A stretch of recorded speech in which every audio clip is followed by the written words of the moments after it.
नमस्कार दोस्तों, आज का हमारा टॉपिक है HCF। तो HCF में 3 वर्ड हैं HCF। सबसे पहले इनका एब्रिविएशन देखते हैं कि इनको कहते क्या हैं, फिर उनके सारे टर्म को सीखते हैं, फिर उन पर बेस्ड कॉन्सेप्ट को सॉल्व करेंगे और आगे चल के उस पर आधारित क्वेश्चन को ही हम सॉल्व करेंगे। तो सबसे पहले देखते हैं HCF कहते किसको हैं। HCF शॉर्ट फॉर्म है, इसका एब्रिविएशन होता है हाईएस्ट कॉमन फैक्टर।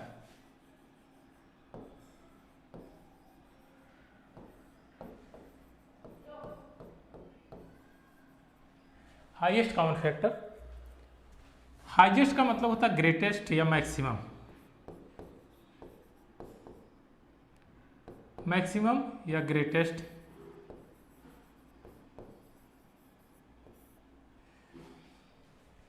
यह हिंदी में इसको अधिक कहते हैं, अधिकतम या महत्तम।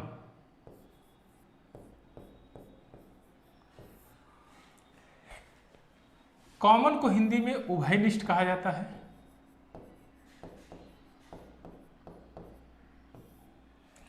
फैक्टर का मतलब होता है गुणनखंड।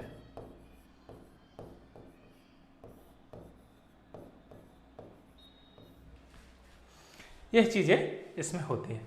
अच्छा, अब यह दो टर्म मिलके, उभयनिष्ठ गुणनखंड मिलके एक ऐसे शब्द का निर्माण करते हैं जिसको बोला जाता है समापवर्तक।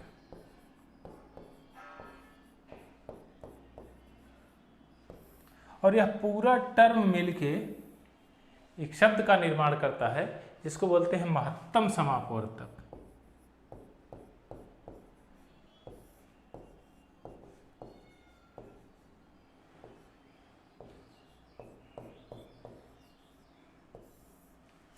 अर्थात इसको शॉर्ट फॉर्म में मासा भी बोलते हैं।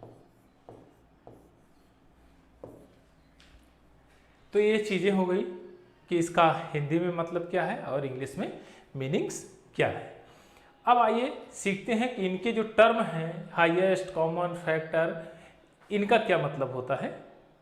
तो सबसे पहले देखते हैं कि फैक्टर क्या है। दो ऐसे नंबर जिनका आपस में गुणा करके तीसरा नंबर प्राप्त किया जाए, तो वो जो दो गुणा करके तीसरा नंबर प्राप्त करते हैं वे दोनों पार्ट उसके फैक्टर कहलाएंगे। अर्थात जैसे हमने कहा 6, तो आप कहेंगे 2 इंटू 3, तो 6 के दो फैक्टर हैं, एक 2 है और एक 3 है। तो ये क्या हो गए, ये इसके फैक्टर हैं, यानी गुणनखंड है।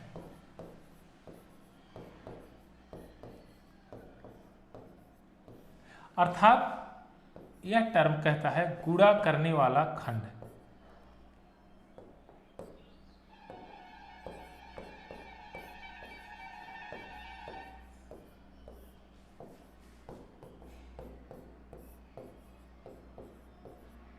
खंड या भाग, जिसको आप पार्ट भी कहते हैं,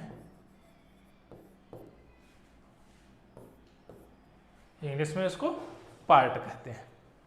यही चीज इसमें है। एक और इसी पर क्वेश्चन लेते हैं। जैसे मान लिया हमने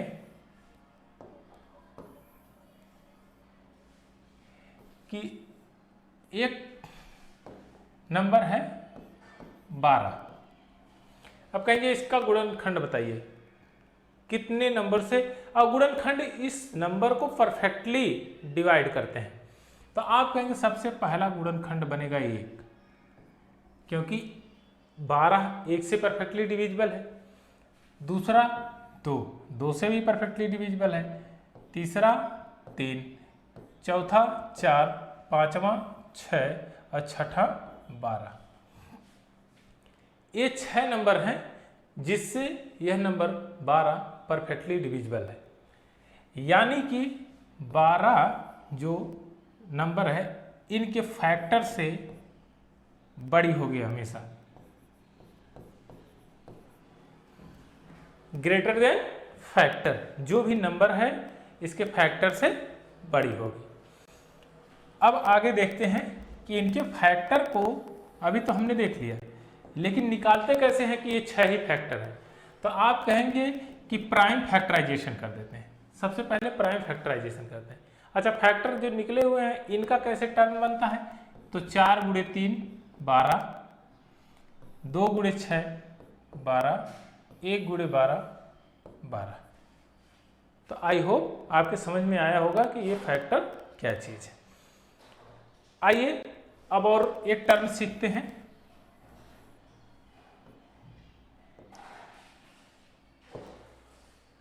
कि फैक्टराइजेशन, इसमें नंबर ऑफ फैक्टर कितने हैं।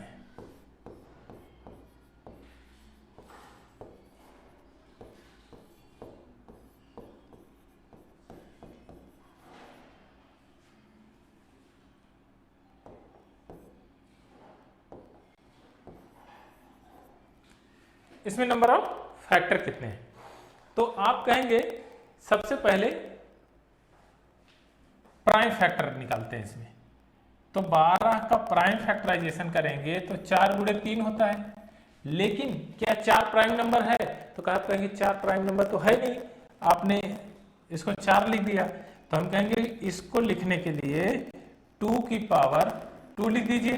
तो क्या यह प्राइम नंबर बेस हो गया, तो आप कहेंगे हाँ, यह बेस हमारा प्राइम नंबर हो गया है, ये 4 का फैक्टर है, यानी कि इनका फैक्टर है, इसका मतलब है 4। तो नंबर ऑफ फैक्टर क्या बनेंगे, आप कहेंगे पावर +1 इंटू +1। जितने भी प्राइम फैक्टर हैं उनकी घात को +1 करके यदि हम इसमें मल्टीप्लाई करते हैं तो इसका हमको नंबर मिल जाता है कि कितने फैक्टर इसमें हैं। आप कहेंगे 2 + 1 1 + 1, इसमें आप मल्टीप्लाई कर दीजिए तो 3 × 2 = 6। कितने नंबर आपको मिले हैं, आप कहेंगे 6 नंबर। 6 इसके प्राइम 6 इसके नंबर है, नंबर ऑफ फैक्टर है। अब आगे देखते हैं कॉमन फैक्टर क्या है। सबसे इंपॉर्टेंट चीज है कॉमन फैक्टर, कि ये कॉमन फैक्टर क्या कहते हैं, किसको कहते हैं, तो इसको देखते हैं। जैसे हमने नंबर लिया है,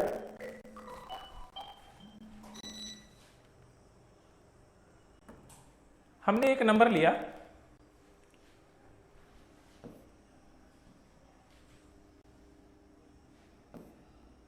12, 16 और 20, ये 3 नंबर है।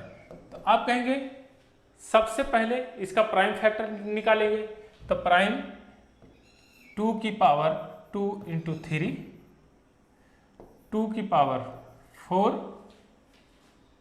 2 की पावर 2 × 5।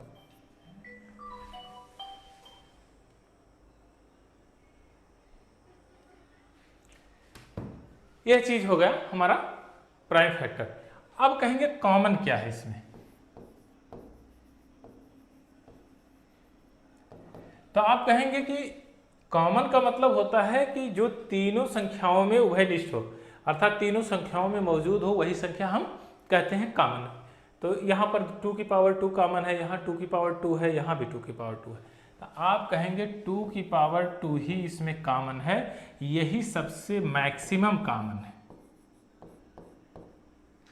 मैक्सिमम कॉमन क्या है, तो आप कहेंगे 2 की पावर 2 कॉमन है, तो आप कहेंगे HCF इसका क्या है, तो आप कहेंगे 4, क्योंकि हाईएस्ट कॉमन फैक्टर क्या बना आपका 4, यही हो गया आपका कॉमन फैक्टर।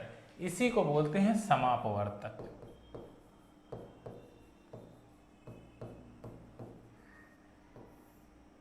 यही आपका हो गया समापवर्तक। आइए एक और नंबर लेते हैं जिसके माध्यम से इसको समझते हैं।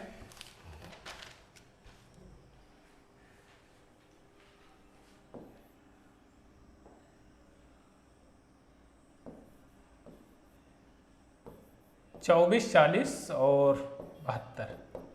चलिए इसको क्या लिख सकते हैं, 8 तिरिक 24 यानी 2 की पावर 3 इंटू 3, 8 तिरिक 24।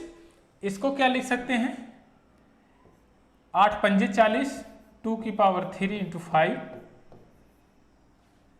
इसको क्या लिख सकते हैं, 9 8 72, 2 की पावर 3 इंटू 3 की पावर 2। इस तरह से हम लिख सकते हैं। तो आप कहेंगे कि इसमें कॉमन क्या है,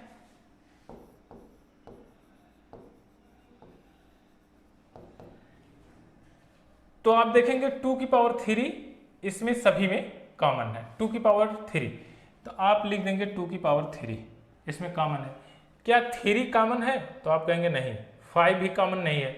तो इसका HCF क्या हो गया, हाईएस्ट कॉमन क्या हो गया, तो हाईएस्ट कॉमन फैक्टर हो गया 8, यानी कि इसका HCF हो गया 8। अब यहां तक तो हमने समझ लिया कि HCF कैसे निकालते हैं, इसका हाईएस्ट कॉमन फैक्टर कैसे लेते हैं, इसका कॉमन फैक्टर क्या चीज है। अब यहां पर एक टर्म और समझते हैं,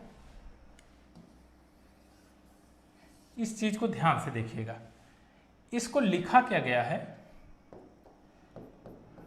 8 इंटू 3, इसको 8 इंटू 5, इसको क्या लिखा गया है, 8 इंटू 9। इस टर्म को देखिए ध्यान से, तो ये क्या है, तो आप कहेंगे ये HCF हाईएस्ट कॉमन फैक्टर है। लेकिन उसमें बाद में बचे हुए अंक क्या है, तो आप कहेंगे ये तीनों नंबर इन सभी नंबर का रेशियो है।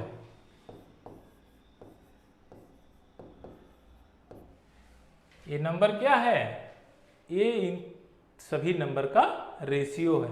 यदि 8 से इसको काटेंगे तो कितनी बार कटेगा, 8 तिरिक 24, इसको काटेंगे तो 8 पंजे 40, इसको काटेंगे 8 9 72, तो रेशियो क्या आ जाएगा, यही जो चीजें हैं रेशियो, तो यहाँ पर रेशियो आ जाएगा 3:5:9, यही इसका रेशियो है।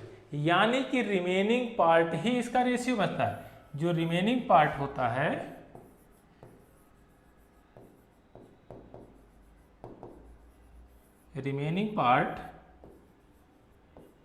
इसका रेशियो कहलाता है। तो जो रिमेनिंग पार्ट है उसका रेशियो इक्वल है। अब आता है नेक्स्ट क्वेश्चन। तो आइए हम सीखते हैं प्राइम फैक्टराइजेशन। सबसे पहले पहला मेथड है HCF निकालने का, प्राइम फैक्टराइजेशन। अब ये प्राइम फैक्टराइजेशन का मतलब क्या है, जो अभाज्य गुणनखंड है वो क्या चीज है। प्राइम का मतलब होता है अभाज्य, फैक्टराइजेशन का मतलब होता है, आप फैक्टर से ही बना है फैक्टराइजेशन यानी गुणनखंड, यानी ऐसी विधि जिसमें प्राइम नंबरों का गुणनखंड करके हमको वो HCF प्राप्त करते हैं। तो आइए हम चेक करते हैं कि प्राइम नंबर के फैक्टर कैसे बना के करते हैं। कुछ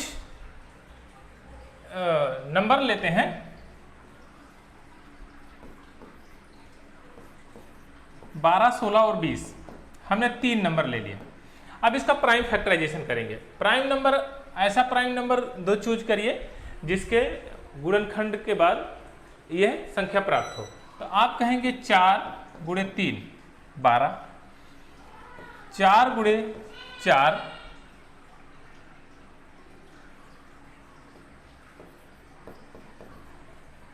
4 गुणे 5।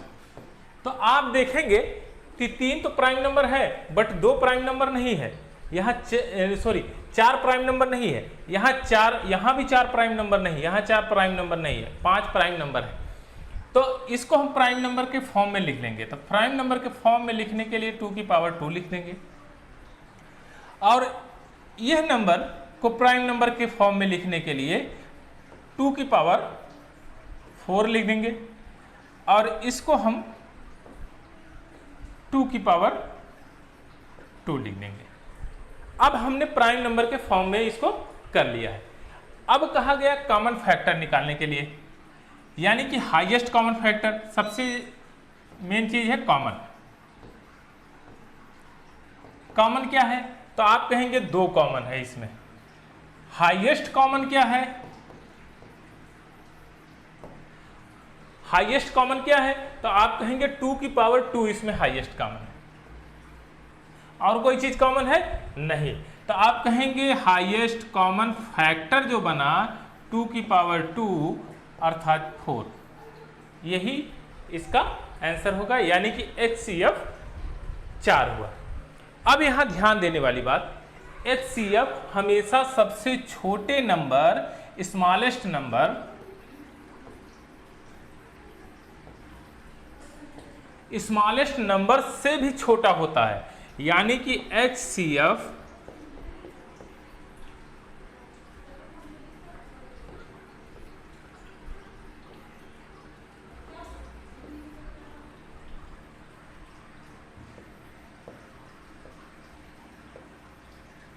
स्मॉलेस्ट नंबर,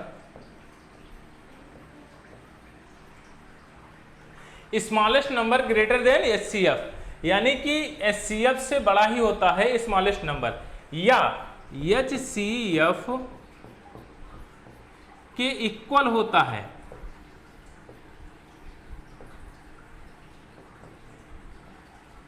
HCF से इक्वल होगा, लेकिन HCF is greater then smallest number, यह कभी नहीं होता है, यह टर्म कभी नहीं होता है, यानी कि HCF कभी भी छोटे नंबर से छोटा नहीं हो सकता। छोटा नंबर, सबसे स्मॉलेस्ट नंबर उसका HCF हो सकता है, या ये जो HCF है स्मॉलेस्ट नंबर के बराबर हो सकता है, बट HCF स्मॉलेस्ट नंबर से छोटा नहीं हो सकता है। अब दूसरा मेथड हम सीखते हैं, क्या है? Long division method. Long division method क्या है? पहले इसको सीखते हैं, क्या है ये पद्धति। यानी कि भाग देने की पद्धति को हम लॉन्ग डिवीजन मेथड करते हैं। अच्छा, इसमें हम 2 नंबर लेते हैं, एक ले लिया हमने जैसे 42 और एक 72, इसका हमको HCF निकालना है। तो हम क्या करेंगे कि जो छोटा नंबर है उससे बड़े वाले नंबर में भाग देंगे। 42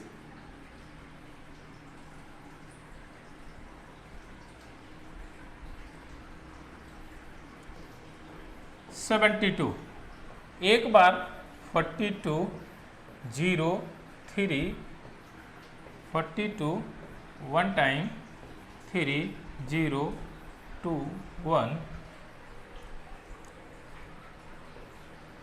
30 24 6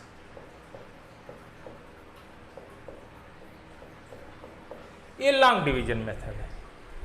ये लास्ट में जो आपका लास्ट टर्म डिवाइजर जो बचता है,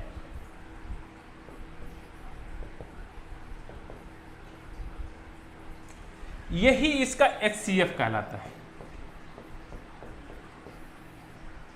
यही HCF कहलाता है। अच्छा, अब इसमें टर्म क्या क्या चीजें हैं इसको भी समझ लेते हैं। भाजक, भाज्य, भागफल, शेष, यही चीजें होती है इसमें, और यही टर्म में लिखा गया है। अब यहां पर भाजक को डिवाइजर,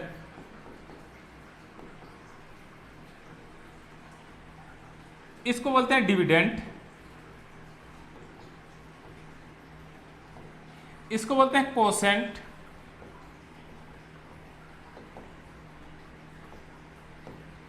और ये होता है रिमाइंडर।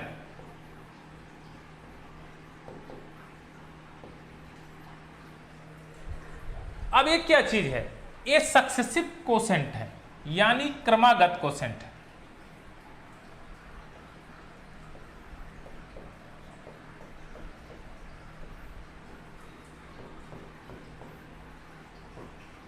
क्या है ये? सक्सेसिव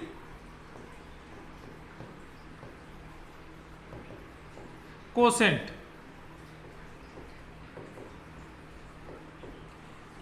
अच्छा, सक्सेसिव कोसेंट है और आपका HCF क्या है, 6 प्राप्त हुआ। अब यहां पर एक क्वेश्चन अगर क्रिएट करे एग्जामिनर तो कुछ इस प्रकार कर सकता है, अगर आपको कोसेंट दे दिया, आपको कोसेंट दे दिया, सक्सेसिव कोसेंट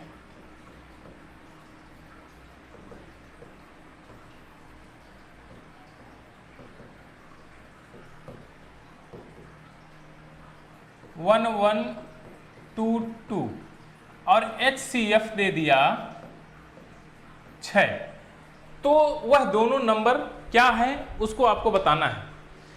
अब यहां पर देखते हैं, तो सबसे पहले क्या है, लास्ट से हम इसको कैलकुलेशन करना शुरू करते हैं। तो कुछ ऐसे करते हैं, 6 × 2 प्लस रिमाइंडर, यही होता है, यानी कि भाजक गुणे भागफल धनशेष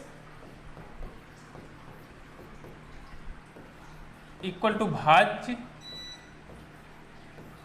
जो संख्या भाज्य रहती है वह इस प्रकार से भाजक गुणे भागफल धनशेष इक्वल टू भाज्य। अब इसके इंग्लिश टर्म में अगर हम लिखना चाहेंगे तो इसको हम divisor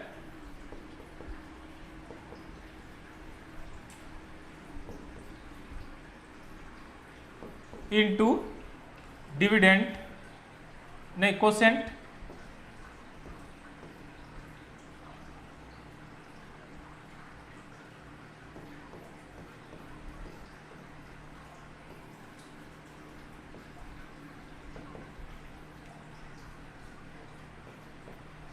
quotient plus remainder dividend,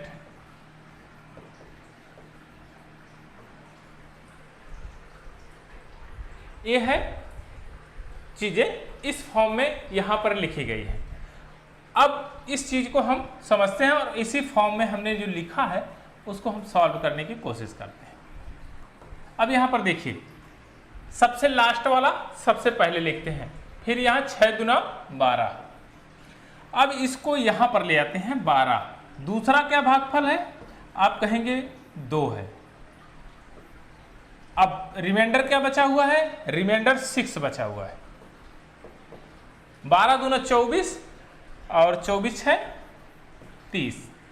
अब 30 पहले आएगा, 30 इंटू कौन सा अभी कोसेंट बचा हुआ है 1, रिमाइंडर क्या होगा 12। अब यहां 30 यानी 42 हो गया। अब 42 यहां आएगा, 42 कोसेंट अगला क्या है 1 प्लस 30 इसमें ऐड कर देंगे तो ये हो जाएगा 72। यानी कि दोनों नंबर क्या मिले आपके 42 एंड 72, ये नंबर आपके हैं।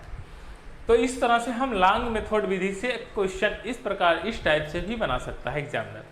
आइए अभी आगे क्वेश्चन को इसको सीखते हैं। अब इसी टर्म में एक ये क्वेश्चन दिया गया है। अच्छा, अभी कुछ और विधि को इसमें सीखेंगे हम, जो बहुत कम समय में आसानी से हम क्वेश्चन सॉल्व कर सकते हैं। चलिए, यहां पर यह चीजें दी गई है। एक कह रहा है ये सक्सेसिव कोसेंट है 4, 3, 6, 5। द फाइंड द HCF है 2 numbers by division method for successive quotient 4, 3, 6 and 5 respectively and find divisor last final divisor जो है, फाइनल डिवाइजर मतलब HCF अभी आपने पढ़ा है। चाहे फाइनल डिवाइजर लिख दें या HCF लिख दें तो आप उसी को मानिए कि फाइनल डिवाइजर है और वो 2 नंबर बताने हैं। तो आप सबसे पहले क्या करेंगे, फाइनल डिवाइजर तो आप कहेंगे 12, लास्ट कोसेंट क्या है हमें 5, रिमाइंडर क्या बचा 0, तो आया क्या 60। अब 60 क्या आएगा, ये फर्स्ट टर्म में आ जाएगा 60। अगला कोसेंट क्या है तो आप कहेंगे 6, रिमाइंडर क्या बचेगा आप कहेंगे 12। तो 6 36, 360 तो 70, 372 यह नंबर हो गया। अब क्या कहता है 372 फर्स्ट टर्म में आएगा। नेक्स्ट कोसेंट क्या है तो आप कहेंगे 3 है। प्लस 60 रिमाइंडर बचेगा। अब यहाँ जोड़ते हैं 3 दूना 6 और 3 सत्ते 21, 3 त्रिक 9 2 11, यानी 6711। चलिए अब यह टर्म यहाँ पर आएगी 1176 इंटू 4 प्लस 372, 4 छक 24, इसको 4 छक 24 के 4 हाथ लगे 2 और 4 सत्ते 28 2 30 के 0 हाथ लगे 3, 4 एकम 4 3 7 4। अब इसको हम ऐड कर देंगे तो ये हो जाएगा 6705। अब हम चेक करते हैं कि हमारा नंबर कहाँ, ये दो हमको नंबर मिल गए, एक हमको मिला 1176 और 5076, यह नंबर हमको मिला, अर्थात ऑप्शन नंबर डी हमारा करेक्ट आंसर है। ये है प्रॉपर मेथड से, यानी कि जब आप कॉन्सेप्चुअल वे में सॉल्व करेंगे तब इस तरह से सॉल्व करेंगे, बट हम कॉन्सेप्चुअल वे को समझते हैं, उसके बाद हम अप्लाई करते हैं ट्रिक। अब इसमें हम अप्लाई करते हैं डिजिटल सम। अच्छा, चेक करते हैं डिजिटल सम कॉन्सेप्ट इसमें फॉलो होगा कि नहीं होगा, और उसी के आधार पर हम इसको सॉल्व करते हैं। अगर हो गया तो वेल एंड गुड है, और होने की संभावना सबसे ज़्यादा है। क्यों? क्योंकि इसमें मल्टीप्लाई बोडोमास के सारे कॉन्सेप्ट लग रहे हैं, और जहाँ पर बोडोमास के सारे कॉन्सेप्ट लगेंगे वहाँ पर यह चीज़ें लागू होगी। चलिए अब इसी टर्म को हम समझते हैं। यहाँ पर लिखा गया है 12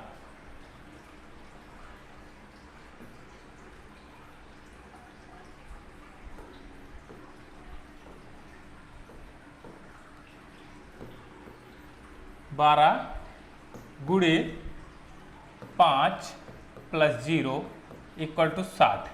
अब एक टर्म में हम समझते हैं, उसके बाद हम अप्लाई करेंगे उसी प्रकार से। ध्यान दीजिए यहाँ, इसको डिजिटल सम कॉन्सेप्ट में बनाना है, तो यानी कि 2 + 1 3, इसको हम क्या लिख सकते हैं, तो आप कहेंगे 3 लिख सकते हैं, इसको 3 लिख सकते हैं, इसको 5 लिख सकते हैं, इसको 0 लिख सकते हैं। तो 3 × 5 = 15 यहाँ हो गया, अब प्लस 0 तो यहाँ पर क्या हो गया 6 हो जाएगा, यानी ds जो हमारा आएगा वो 6 आएगा। अब हम इस टर्म को इसी प्रकार से लिखेंगे, नेक्स्ट वाले टर्म को इस तरह इलिबरेट नहीं करेंगे, क्योंकि एक टर्म को हमने समझ लिया है। चलिए आइए इसको लिखते हैं फिर इसी टर्म में। अब यहाँ पर क्या किया हमने किया 3 × 5 + 0 = 6, ये क्या हमारा ds मिल गया। अब ds ये टर्म यहाँ आएगा 6, और नेक्स्ट क्वेश्चन क्या आपका 6 है, प्लस 3 6 × 36, यानी 6 3 9 9 3 12 2 1 3, जो ds हमको मिला 2 1 3 मिल गया, यानी कि आपको 3 ds मिला। अब ds यह 3 यहाँ पर आएगा, और नेक्स्ट क्वोशेंट क्या है 3, प्लस यहाँ से क्या आएगा 6, यहाँ जुड़ेगा 3 त्रिक 9, यानी कि 6। आपका ये क्या बना ds,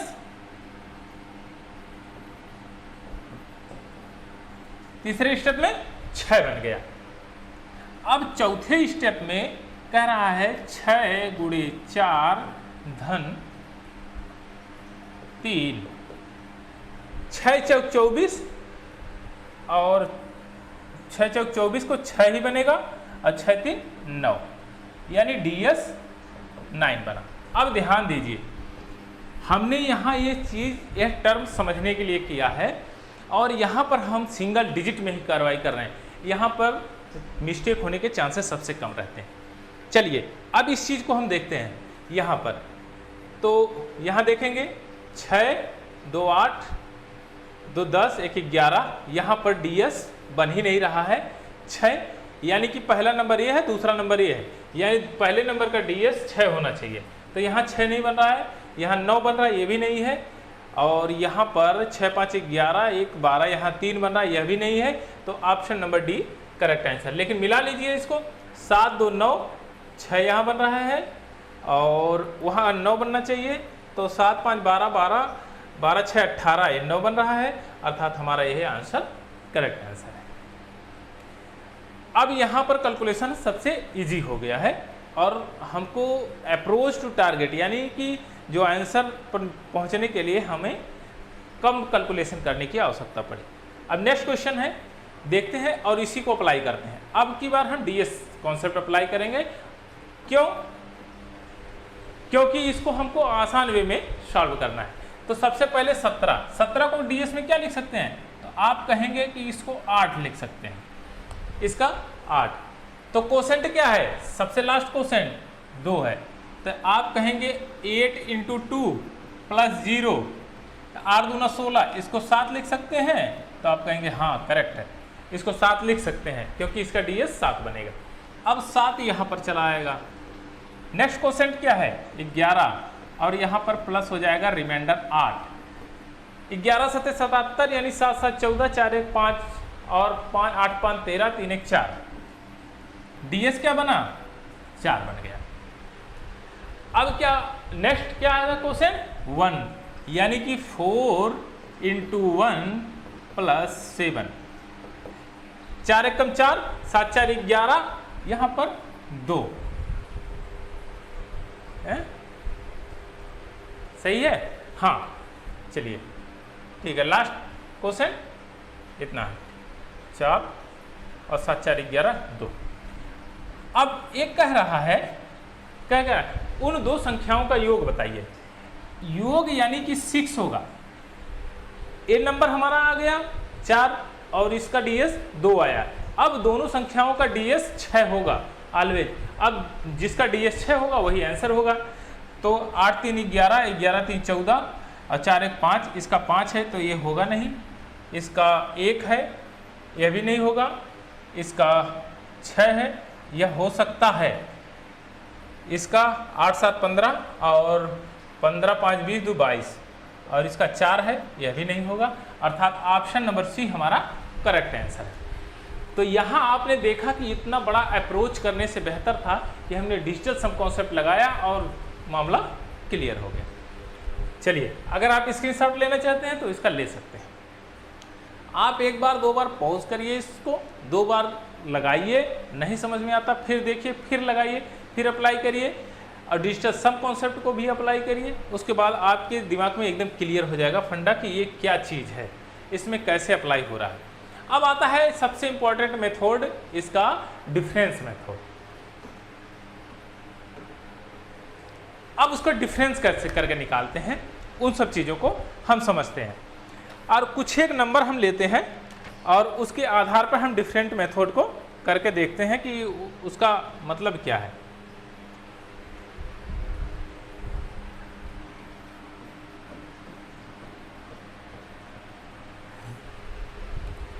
जैसे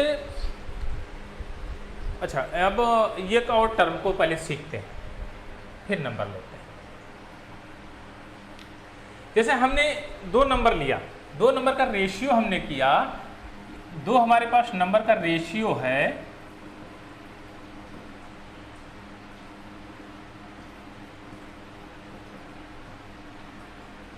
x एंड y, ये 2 रेशियो में है।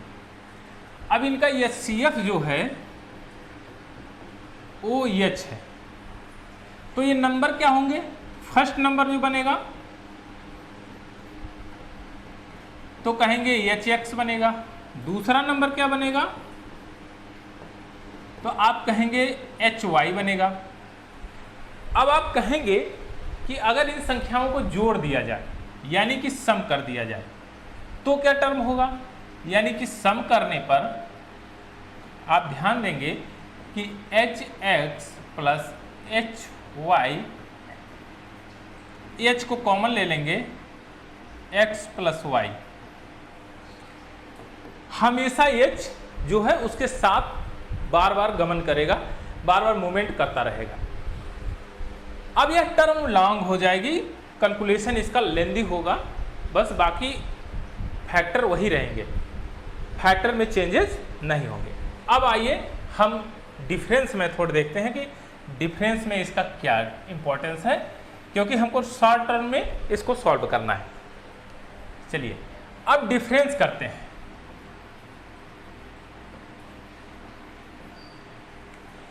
तो H X minus H Y, H को हम कॉमन लेंगे एक्स माइनस वाई। अब ये छोटा कैलकुलेशन होगा। अब देखते हैं इस टर्म को फिर कैसे इलिब्रेट करते हैं। और अब यहाँ पर क्या करते हैं कि x minus Y equal to 1 हुआ तो उनका डिफरेंस ऑलवेज HCF ही होगा। HCF से कम कभी नहीं होगा, HCF से ज़्यादा हो सकता है लेकिन HCF ही होगा अगर इनका डिफरेंस 1 रहा तो। अब यहाँ पर हम देखते हैं कि यदि x minus Y is greater than HCF, x minus Y is greater than 1, sorry x minus Y is greater than 1, ये कंडीशन है तो क्या होगा, तो HCF इंटू डिफरेंस, डिफरेंस उनके मल्टीपल में आएगा। बस यही टर्म है। जैसे हमने एक एग्जाम्पल के रूप में लिया 12, 18। अब देखेंगे कि अगर इसको और रेशियो में लिखेंगे तो 6 से काटेंगे, 6 दूना 12 और 6 तिरिक 18, यानी कि इस टर्म को क्या लिख दिए हमने 3 माइनस 2 इक्वल टू 1। अब यहाँ पर डिफरेंस अगर हम निकालेंगे इसका, तो आप यहाँ पर डिफरेंस निकालिए तो आप देखेंगे डिफरेंस 6 आएगा और डिफरेंस ही इसका HCF होता है। अब इसके डिफरेंस HCF यानी 6 है और इसके 6 इंटू 1 कर देंगे तो भी कोई फर्क नहीं पड़ेगा, HCF वही रहेगा। अगर यहाँ हमने किया 6 इंटू 1 इक्वल टू HCF, तो 6 इंटू 1 का मतलब 6 ही होगा, उसमें कोई चेंजेस नहीं होगा। लेकिन अब कहता है कि ये चीज तो हमने सीख ली,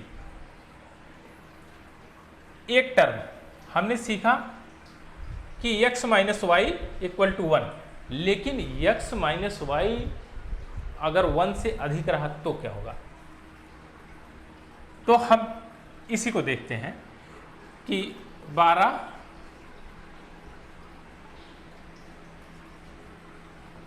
और 48 ले लिया, 2 नंबर हमने ले लिया। अब इसको हम 6 से डिवाइड करते हैं, तो हम डिवाइड करेंगे तो 6 से काटेंगे तो 6 दूना 12, 6 6 36, 6 7 42, 6 8 48। अब इनका डिफरेंस क्या होगा, इन रेशियो का डिफरेंस, तो 8 माइनस 2 इक्वल टू 6। अब यहां पर चेक करते हैं हम इनका डिफरेंस क्या होगा। तो आप कहेंगे कि 36। अब 36 क्या है, 36 को तो यही लिखा गया है 6 इंटू 6, यानी कि HCF इंटू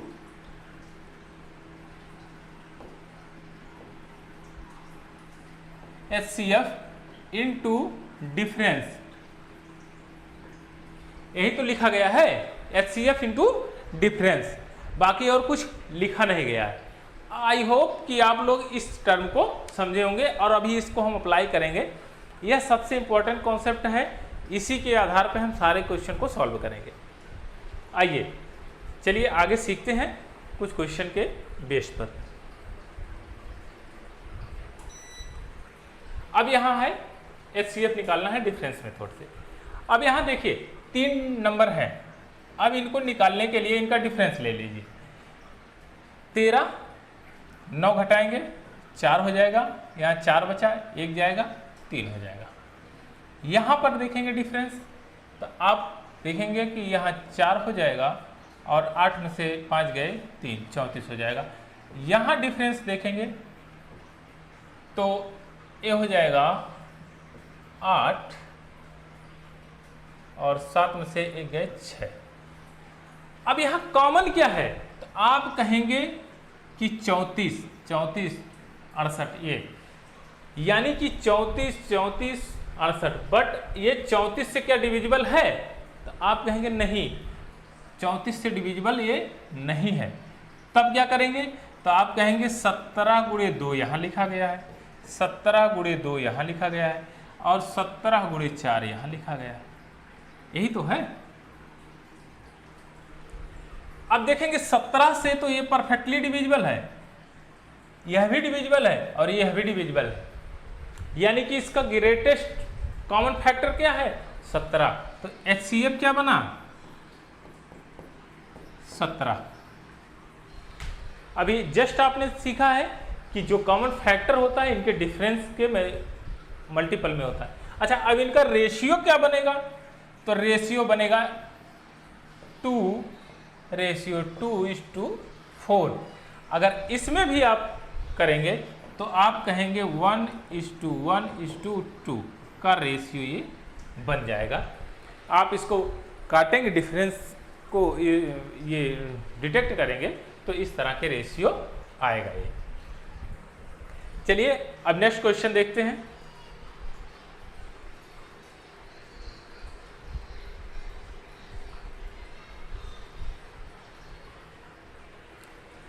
ये कहता है दो संख्याओं का HCF LCM 48 और 720 है, तो दो संख्याओं का अनुपात इतना है, तो बड़ी संख्या है। तो बड़ी संख्या यानी कि HCF से बड़ी रेशियो में मल्टीप्लाई कर दीजिए।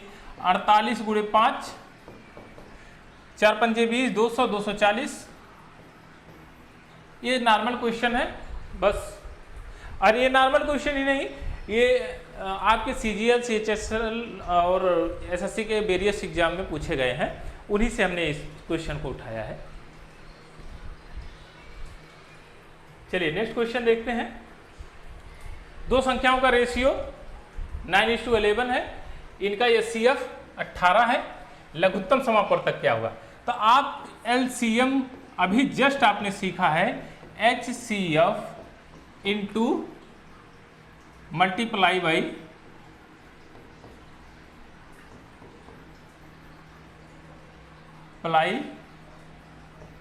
ऑल रेशियो, सभी रेशियो का मल्टीप्लाई, यानी कि HCF कितना है 18 गुणे 9 गुणे 11, जो आएगा आपका वही ये इसका LCM होगा। अब इसमें मल्टीप्लाई करके गुणा के रूप में लिखा गया है। अब यहां पर हम डिजिटल सम कॉन्सेप्ट लगा लेंगे। सबसे सीधी बात, 9×8 = 72 digital some unit digit.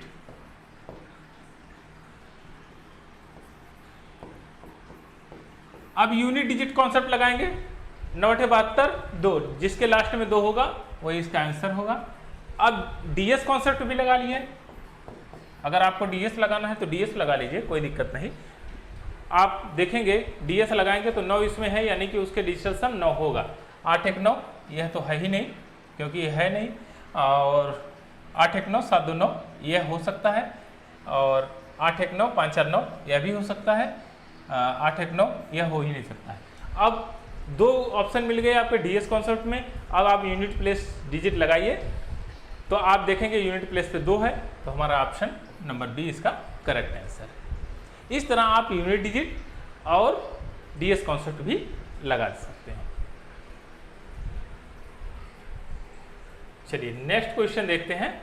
The ratio of two numbers 9:14, their LCM 1008, the number are. वो नंबर्स कौन से हैं, वे संख्याएं बतानी है। तो आपको पता है कि HCF इंटू रेशियो,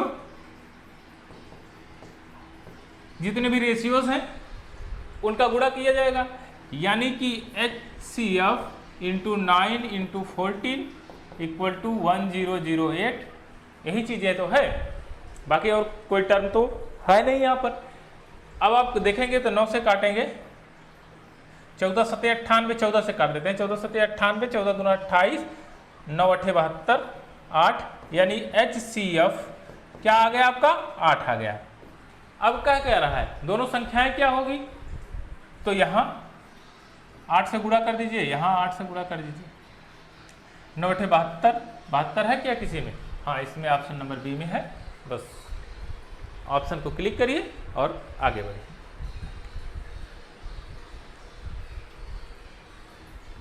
ये कह रहा है, नेक्स्ट क्वेश्चन को देखते हैं। ये कह रहा है दो संख्याओं का अनुपात 6:11 पे है और इसका HCF 28 है, तो इन संख्याओं का योग क्या होगा? तो आप कहेंगे कि इनके रेशियो को ऐड कर देते हैं, तो 6 और 11 17 गुणे 28 कर देंगे तो इनका योग मिल जाएगा। तो 7 8 56, जिसके DS यूनिट डिजिट 6 है, वही इसका आंसर है। ऑप्शन नंबर डी इसका करेक्ट आंसर है। अब अगर डिजिटल सम भी अप्लाई करते हैं तो यहाँ कोई दिक्कत नहीं है, आराम से डिजिटल सम भी अप्लाई करिए। यहाँ 8 2 10 1 हो जाएगा और यहाँ पर 8 हो जाएगा, 7 1 8, तो 8, यानी कि DS जिसका 8 है वही इसका आंसर है। तो आप देखेंगे इसका DS 6 है, तो यह है ही नहीं। इसका DS 8 4 12 12 4 16 6 1 7, इसका DS 7 है, नहीं होगा। और इसका DS 4 है, नहीं होगा ये भी। ऑप्शन नंबर डी इसका करेक्ट आंसर है, 476। अभी नेक्स्ट क्वेश्चन देखते हैं।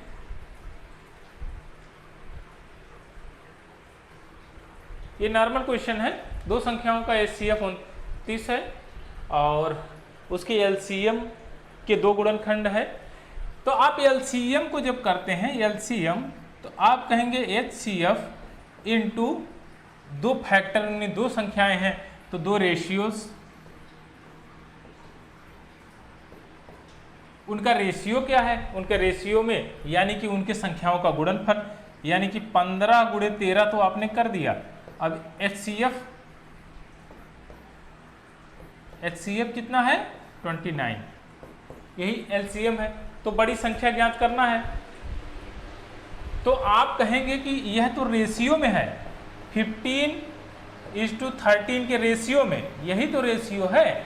तो सबसे बड़ा नंबर क्या है आपका? 15 और गुणे 29 कर दीजिए। 9 5 45, जिसका यूनिट डिजिट लास्ट 5 है, वही इसका आंसर है, करेक्ट आंसर। मार्क करते हैं और आगे बढ़ते हैं। अच्छा, एक कॉन्सेप्ट छोटा सा और समझते चलिए। अब यहीं पर समझ लेते हैं। अभी उसको अप्लाई करने का टाइम आएगा इधर, तो हम इसको अप्लाई भी करेंगे। देखिए, एक कह रहा है कि जैसे हमने कोई नंबर लिया 12 24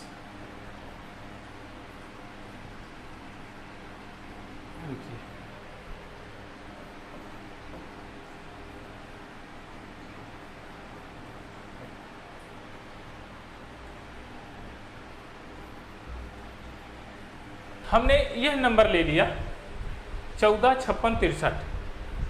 अब इसका हमको LCM निकालना है, तो आप कहेंगे LCM या तो 14 हो सकता है और या तो 14 से छोटा हो सकता है। तो आप कहेंगे डिफरेंस ले लेते हैं, तो सबसे छोटे वाले से डिफरेंस लेते हैं। तो यहाँ पर आएगा आपका 56 4 3 7, यहाँ पर डिफरेंस आ जाएगा आपका 2 4। अब सबसे मिनिमम 7 है, देखिए 7 से डिवाइड है पूरी संख्या है, तो यानी कि 7 इसका HCF। अच्छा, ध्यान दीजिएगा, अब यहां पर ध्यान देने वाली बात है, इसमें दो नंबर इवन नंबर है,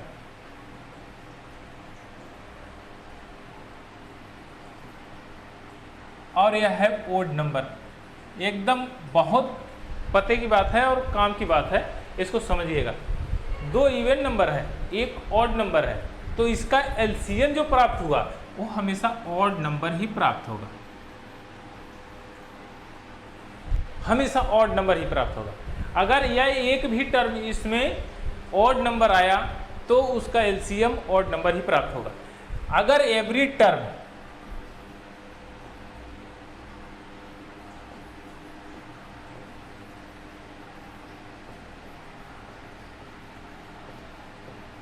एवरी नंबर इवन नंबर रहे तो उसका HCF इवन ही होगा।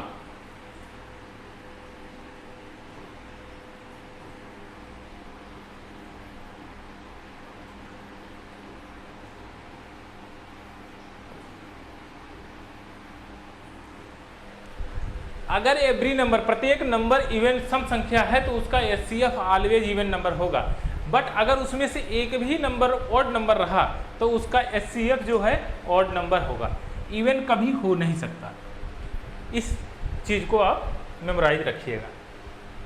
चलिए अभी नेक्स्ट देखते हैं ये क्वेश्चन। सेम वही फैक्टराइजेशन पे है, तो इसमें कॉमन फैक्टर HCF कहाँ है, तो इसमें कॉमन ले लेते हैं।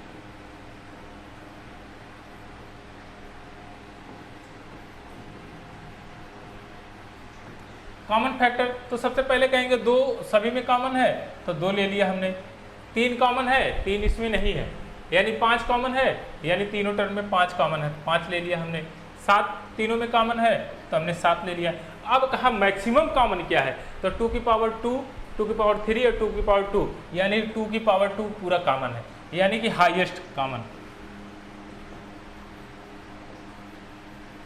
हाईएस्ट कॉमन क्या है, 2 की पावर 2 है।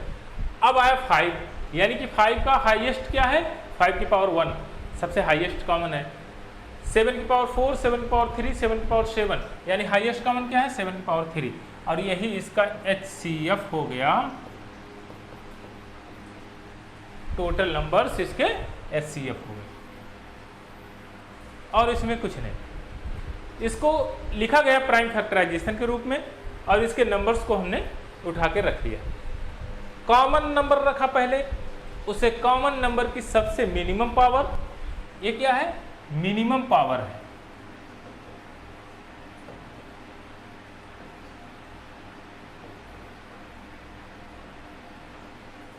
इसकी मिनिमम पावर होना चाहिए सबसे सभी कॉमन प्राइम नंबर।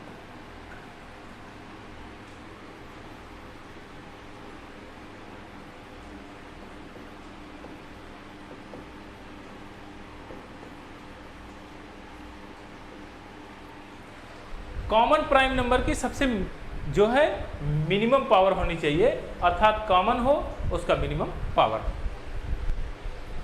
तो आपका HCF ये हो गया। नेक्स्ट वाला क्वेश्चन देखते हैं, सेम इसी का डिक्टो ही है, इसमें भी कोई दिक्कत नहीं। HCF क्या होगा, तो आप कहेंगे 7 है इसमें, तो आप कहेंगे 7 तो है ही। 11 है तीनों टर्म में, आप कहेंगे 11 है। 23 है, इस टर्म में 23 नहीं है। 7 तो इस टर्म में है ही, 7 2 बार लिखा गया है इस टर्म में, तो 7 यहाँ भी है। चलिए ठीक, कोई बात नहीं। अब एक कहा है कि हमने कॉमन तो ले लिया, अब मैक्सिमम कॉमन क्या है, तो आप कहेंगे 2 की पावर 3, 7 की पावर 3 है, 7 की पावर 3 यहाँ भी है, 7 की पावर यहाँ 6 है, लेकिन इसको अलग अलग 2 टर्म में लिखा गया है, तो हम कह सकते हैं 7 की पावर 3 इसका मैक्सिमम कॉमन नंबर है। 11 की पावर 3, 11 की पावर 6, यानी कि 11 की पावर 3 यहाँ भी है, तो मैक्सिमम कॉमन क्या है, 11 की पावर 3, और यही इसका HCF हो गया। बाकी जो बचा हुआ पार्ट है, रिमेनिंग पार्ट, अगर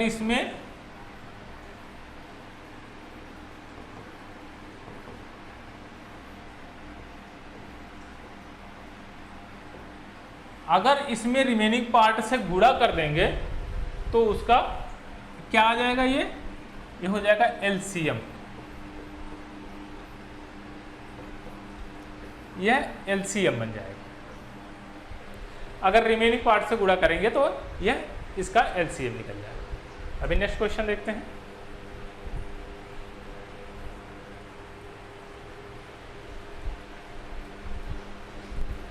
अभी कह रहा है एक नौकर निश्चित दिनों के लिए काम पर रखा गया, जिसके लिए उसे 3,239 रुपये दिया जाना था। कुछ दिनों के लिए अनुपस्थित रहा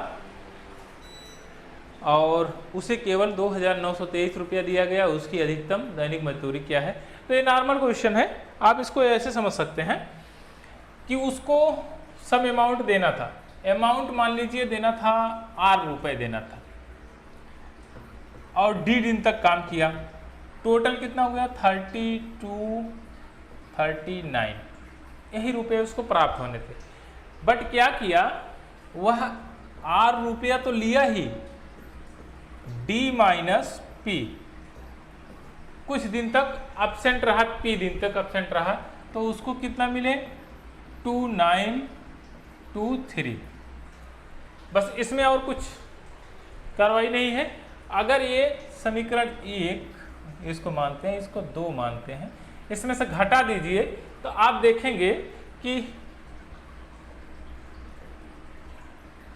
ये इसमें आर कॉमन आ जाएगा और डी कट जाएगा। तो आप कहेंगे R D minus R D minus ये प्लस हो जाएगा आर पी इक्वल टू, यहाँ से घटाएंगे आप तो ये जाएगा 6 1 9 3 12 316। ठीक, आर डी कट गया, यहाँ हो गया आर पी इक्वल टू 316। यही आएगा। 6 में से 3 गए, 9 में से 3 गए 6 और 3 2 1 और 12 में से 9 गए 3, सही 316। अब यहाँ पर इस टर्म में आ गया है। अब अगर इसमें आप भाग दे देते हैं, वो कार्रवाई देखिए कि आपका वैल्यू क्या मिलेगा, आर कट जाएगा और डी और पी का रेशियो आएगा। अब यह क्या पूछा गया है, अधिकतम मजदूरी क्या है, तो हमको मैक्सिमम मजदूरी लेना है। अब इसी के टर्म में कुछ ऐसी होगी जो मैक्सिमम मजदूरी इसकी नियत होगी।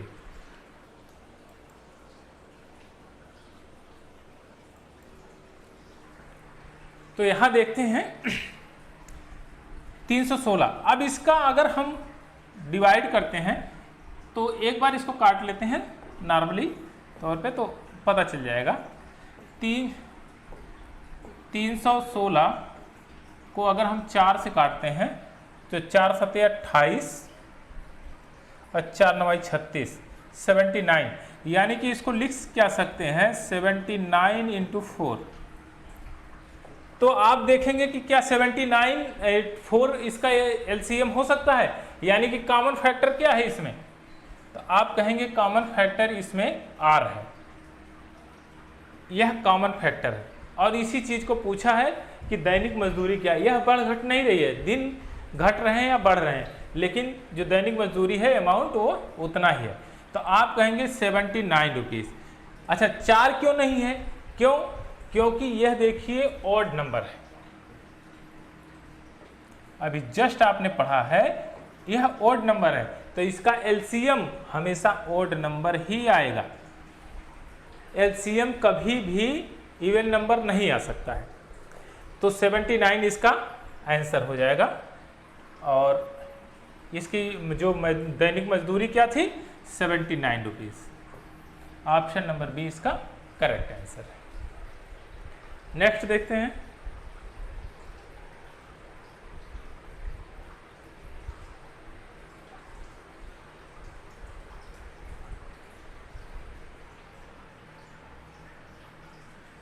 चलिए, एक कहता है एक चाय के थोक विक्रेता के पास 3 प्रकार की चाय है जिसका वजन अलग अलग 408 किलोग्राम, 468 किलोग्राम, 516 किलोग्राम है। समान आकार के थैलों में न्यूनतम संख्या क्या होगी जिसमें प्रत्येक सारे प्रकार की चाय मिलाकर रखा जा सके, यानी कि मिनिमम नंबर निकालना है, इसका एचसीएफ निकालना है। तो एचसीएफ निकालने के लिए इससे सबसे पहले हम क्या करते हैं, इनका डिफरेंस ले लेते हैं। और डिफरेंस जैसे ही हम लेंगे 460 है 468 है तो आप कहेंगे इसमें 60 का डिफरेंस है। अब इसमें हम डिफरेंस देखेंगे तो आप कहेंगे कि इसमें 8 और ये हो जाएगा 10 4, इसमें 48 का डिफरेंस है, 48 का डिफरेंस है। और अगर इस टर्म को हम लेते हैं दोनों को, चलिए 60 पे ही काम हो जाएगा। चलिए इनका डिफरेंस 60 है, डिफरेंस क्या मिला हमको, अगर हमको 1 का डिफरेंस मिल गया तो भी आराम से काम हो जाएगा। अभी यहाँ पर हम इस टर्म को समझ लेंगे। यहाँ पर सब क्या है, इवन नंबर है, तो जाहिर सी बात है यह इवन नंबर ही इसका जो है फैक्टर बनेगा। अब ये इसके टर्म को हम अलग कर लेते हैं, 12 × 5, 12 × 5 = 60, यानी कि या तो 60 हो सकती है या तो 12 हो सकती है। अब 12 से हम काट लेते हैं कि क्या है, तो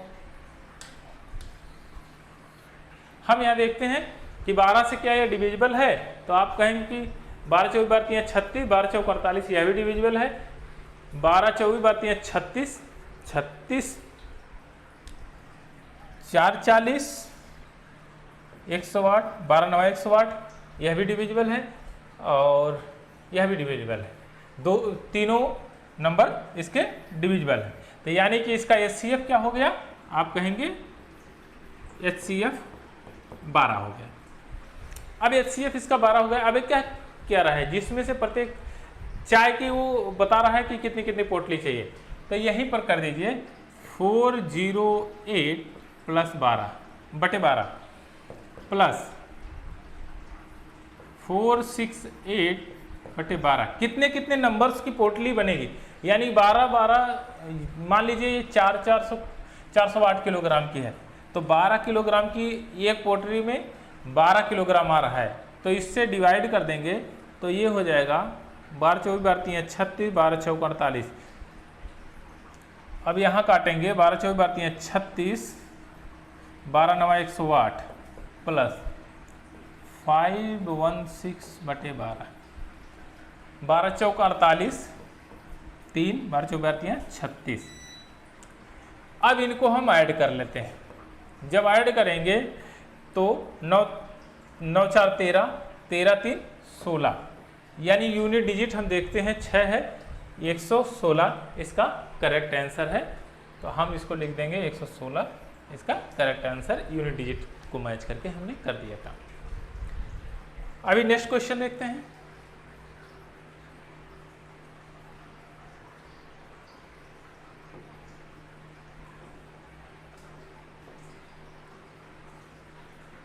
अब एक कह रहा है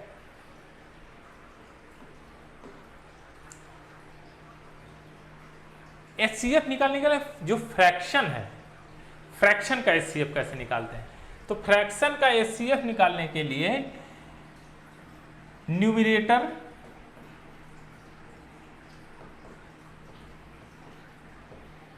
का HCF निकालेंगे और डिनोमिनेटर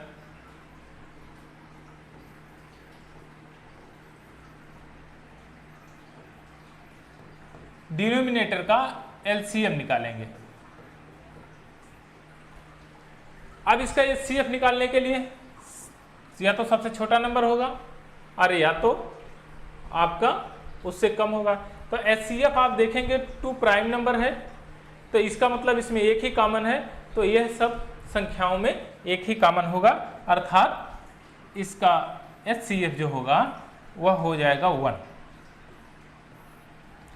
अब इसका LCM 21 लास्ट नंबर है। अब यहां से देखते हैं 7 तो इसमें है ही, 9 यानी 3 × 7 लिखा गया है, तो 3 तो है यहां पर, लेकिन एक 3 और नहीं है, तो 3 को हम यहां लिख देंगे, 3 × 3 = 9, ये हो गया। नेक्स्ट देखते हैं 9 × 4 = 36, 4 नहीं है तो 4 लिख देते हैं, बस यही इसका LCM हो गया,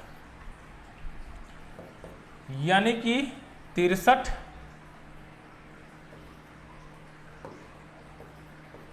× 4, तो आप कह सकते हैं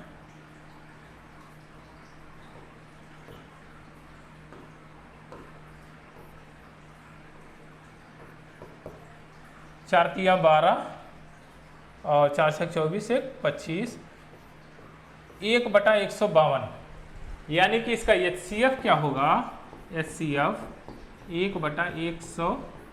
252।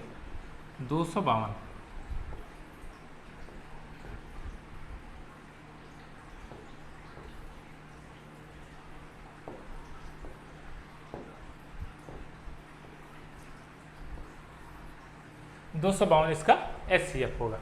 अगर आप फ्रैक्शन का निकाल रहे हैं, HCF जैसे लिखा गया है तो ऊपर वाले न्यूमरेटर का HCF होगा, डिनोमिनेटर का LCM होगा। अगर यहाँ पर LCM कहता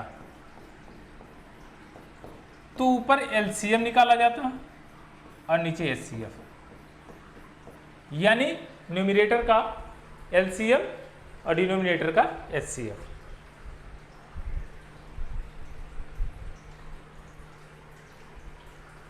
अब ये कहता है find the HCF of decimal, दशमलव का जो HCF है उसको कैसे निकालते हैं। तो बहुत सिंपल तरीका है, इसके पॉइंट को आप हटा लीजिए, यानी कि मैक्सिमम पॉइंट क्या है 3, यानी कि इन सभी संख्याओं में आप 100 से गुणा कर दीजिए। सबसे सिंपल तरीका, आप 100 से जब गुणा करेंगे तो 1650 यहाँ आ जाएगा, यहाँ 45 आ जाएगा, यहाँ 15 आ जाएगा। अब देखिए 15 से परफेक्टली डिविजिबल है तो 15 एकम 15, 15 एकम 15, 0 0, यानी 15 से डिविजिबल है, यानी HCF क्या आ गया 15, स्वयं 15 आ गया। अभी आपने एक बार गुणा किया था यहाँ पर, अब यहाँ पर लास्ट में भाग देंगे आप, तो आप कहेंगे 15/100.15, क्या हो गया ये, इसका HCF हो गया। बस इसमें कार्रवाई यही करनी है, यानी शुरू में आप 100 के नंबर से गुणा कर दीजिए, 100 या 1000, क्योंकि जो डिसिमल का पॉइंट है उसके बाद कितने नंबर हैं उतने जीरो लगा के गुणा कर दीजिए, और लास्ट में जो HCF आता है उसमें भाग दे दीजिए, जो मिलेगा वह आपका HCF होगा। अब यहाँ पर कॉन्सेप्ट आता है, इसको समझते हैं बढ़िया से। यह कह रहा है वह बड़ी से बड़ी संख्या बताइए जिससे x, y, z में भाग देने पर प्रत्येक दशा में r शेष बचे। अब हम कहते हैं कि एक नंबर हमने ले लिया h, एक नंबर ले लिया जिससे इसमें भाग दे रहे हैं, तो कोसेंट क्या आ रहा है,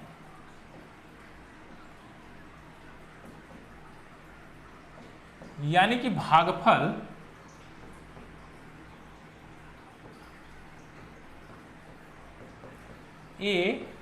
ABC, यही आ रहा है भागफल।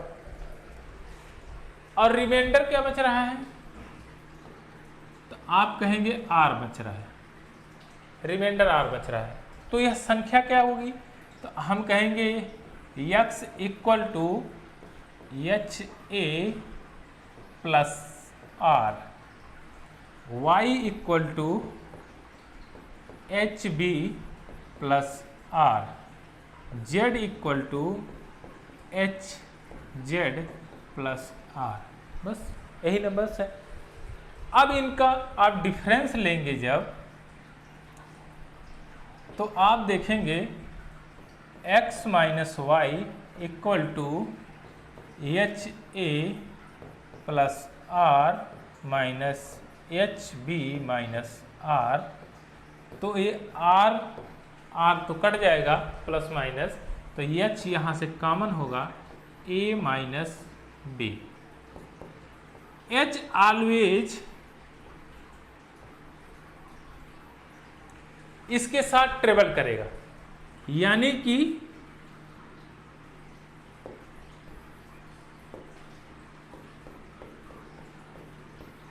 इसके मल्टीपल में होगा, तो यानी कि इस संख्या के भी मल्टीपल में होगा, अर्थात यह HCF होगा। यह HCF ही ऑलवेज उसके साथ गमन कर सकता है, अदरवाइज कुछ भी गमन कर नहीं सकता। यह चीज, यह टर्म हो गया है ऐसे। अगर उन संख्याओं का डिफरेंस निकाल देंगे, इन संख्याओं का डिफरेंस, तो आप कहेंगे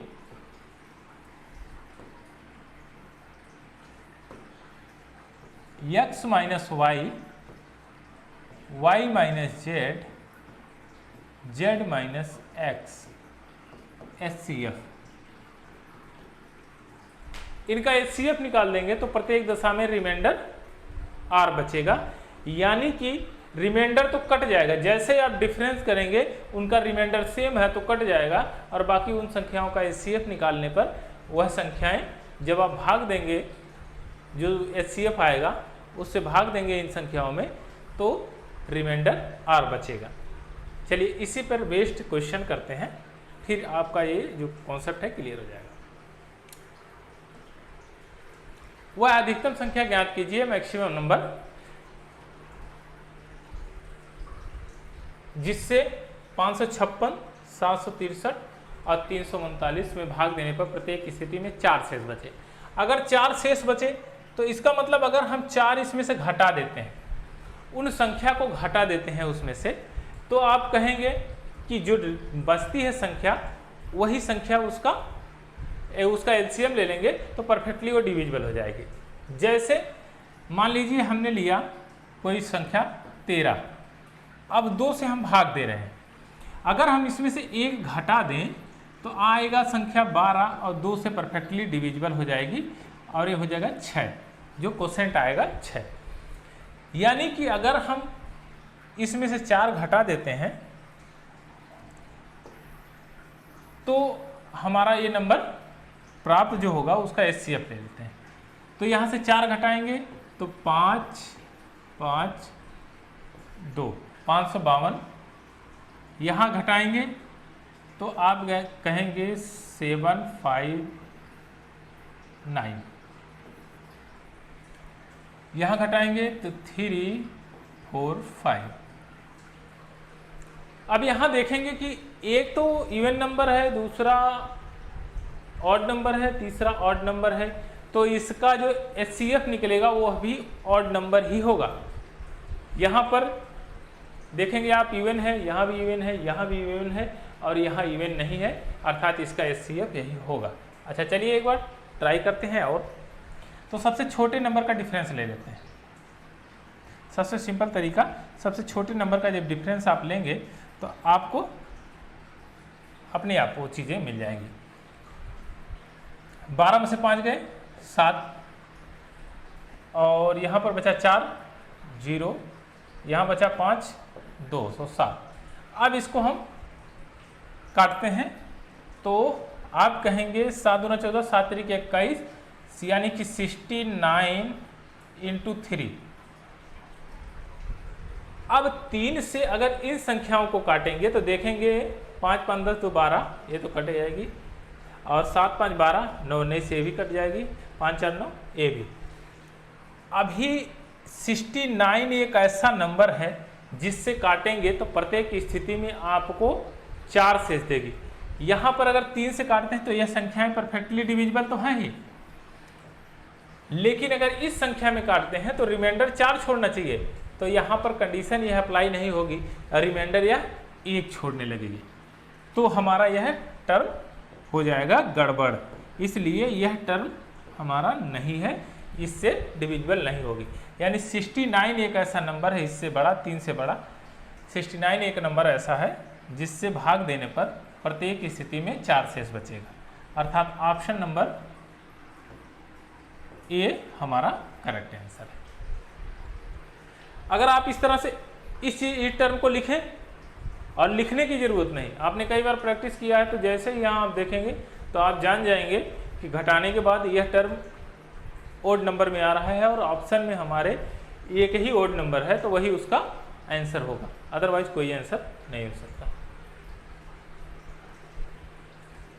एक और क्वेश्चन देखते हैं। वह अधिकतम संख्या ज्ञात कीजिए जिससे 410, 751, 1030 में भाग देने पर प्रत्येक स्थिति में 7 शेष बचे।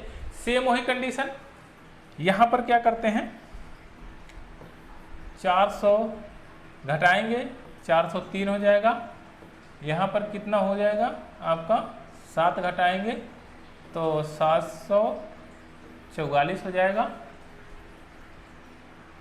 और यहाँ पर घटाएंगे तो 7 घटाएंगे 1023, यही हो जाएगा। अब आप देखेंगे कि इसमें भी आपको प्राइम नंबर, ये ओड नंबर है, यह देखेंगे आपका ओड नंबर है, तो HCF भी ओड होगा। अब ऑप्शन चेक करते हैं, इसमें इवन है, यह भी नहीं हो सकता, यह भी नहीं हो सकता, यह भी नहीं हो सकता, इसलिए 31 इसका आंसर है। लगाने की कोई ज़रूरत नहीं, आराम से इसको आप करके आगे बढ़ लीजिए। सेम उसी कॉन्सेप्ट का थोड़ा सा बदला हुआ रूप है, बाकी पैटर्न सेम है।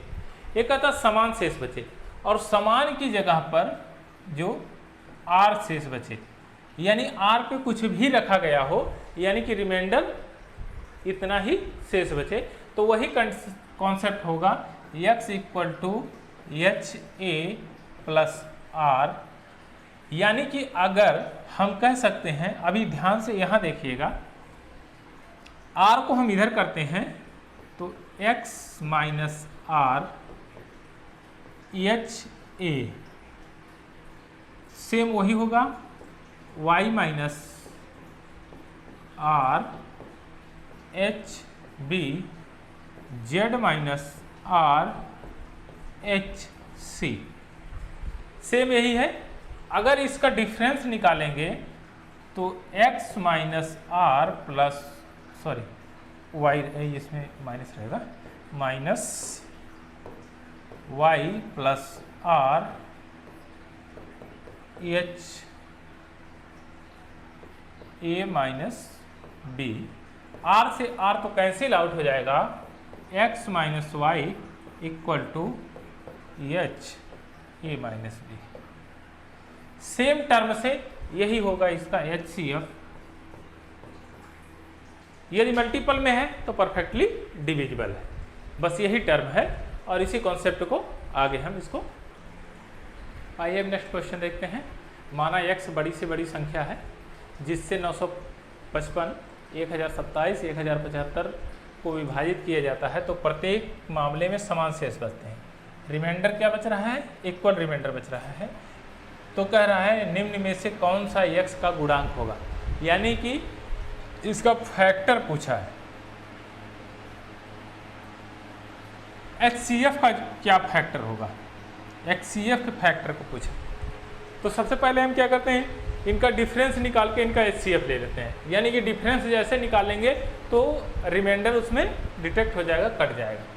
तो 955 1027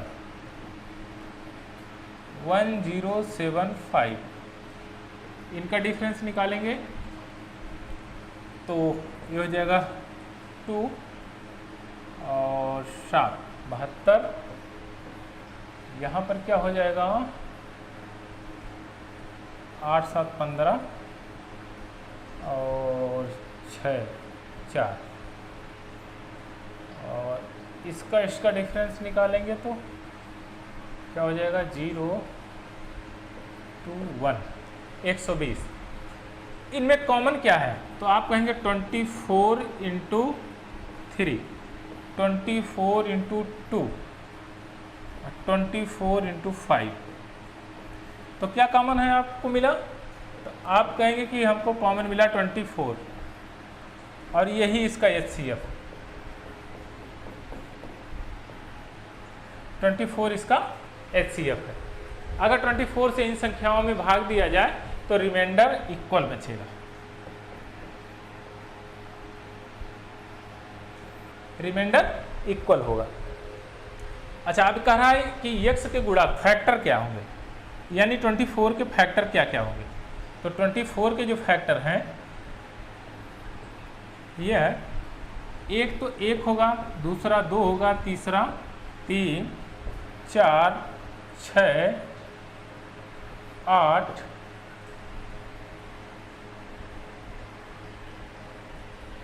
6 12,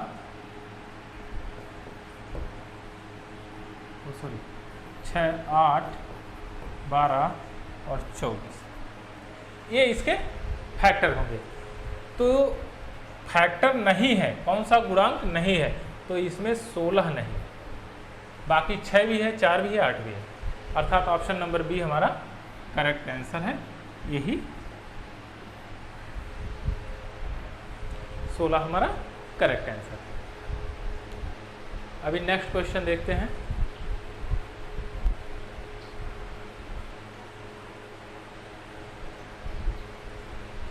जब 7897, 8110 और 8536 को सबसे बड़ी संख्या x से विभाजित करते हैं, प्रत्येक स्थिति में समान शेष बचता है।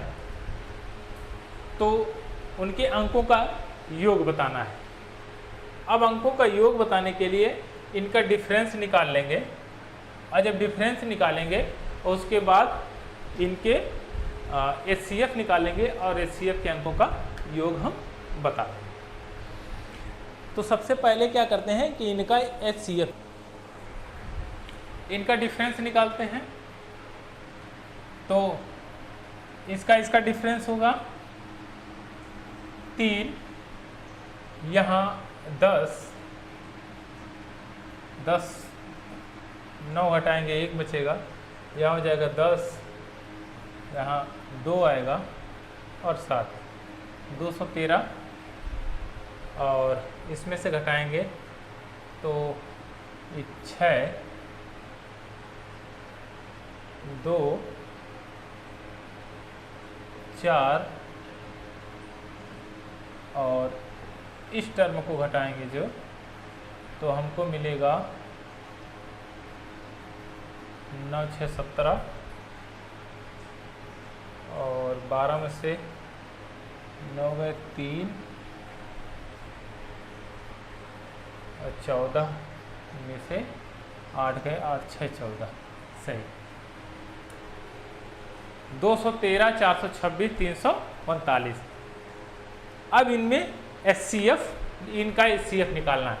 अच्छा, इसका भी डिफरेंस अगर कर देंगे तो HCF ही मिलेगा, HCF का डिफरेंस मिल जाएगा। इनका भी डिफरेंस करने के बाद, डिफरेंस के बाद डिफरेंस करेंगे तो HCF ही आएगा, HCF से कम आ ही नहीं सकता। तो एक बार ट्राई करते हैं इसको। 3, 1, 1, 2 होगा, हाँ ठीक। यहाँ पर 3, 1, 2 यानी 213, 213 यहाँ भी है, 213 यहाँ भी। एक बार इस टर्म को भी कैलकुलेट कर लेते हैं। यहाँ 6, 2 और 4, यानी कि यह दुगना है। तो HCF क्या मिल गया हमारा? 213। अब 213 x के अंकों का योग क्या होगा? तो आप कहेंगे 2 + 1 + 3 = 6। ऑप्शन नंबर ए इसका करेक्ट आंसर है। इसको आप लिख सकते हैं। और नेक्स्ट क्वेश्चन देखते हैं।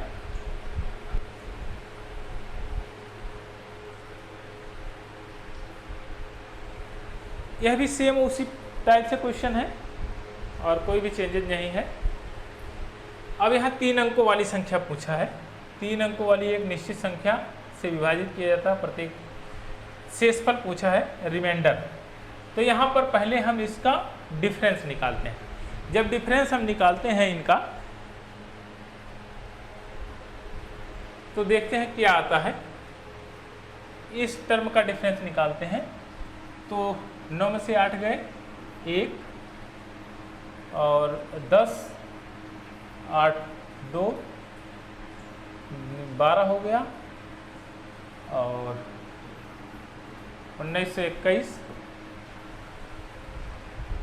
अच्छा ठीक है, हाँ। अब इसका डिफरेंस निकालते हैं तो ये हो जाएगा 11, 11 में से 9 गए 2, और यहाँ हो जाएगा 14 और 4, क्या हो गया 11, और 8, 3, 11, 7 में से 4 गए 3। अब इसका डिफरेंस निकाल लेते हैं।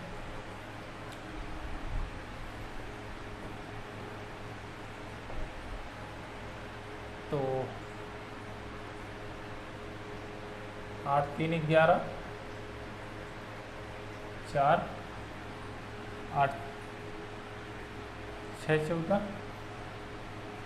और फिर आ गया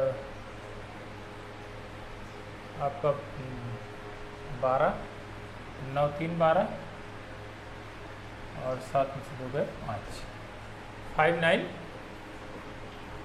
6, 3। अब ये इसका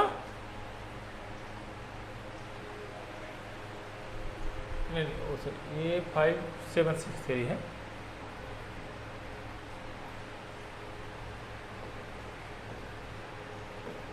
फाइव सेवन सिक्स थ्री, ये इसके डिफरेंस आ गया है। अब कह रहा है कि इनका HCF निकालने के लिए अगर हम HCF को निकालते हैं डिफरेंस, फिर डिफरेंस का भी डिफरेंस कर दीजिए, इनका डिफरेंस करिएगा तो आप देखेंगे कि 1 और 4 में से 2 गए 2 और 18 9 1921। अब इसके फैक्टर को तोड़ लीजिए। सबसे बढ़िया है इसके फैक्टराइजेशन कर लें, तो इसको हम लिख सकते हैं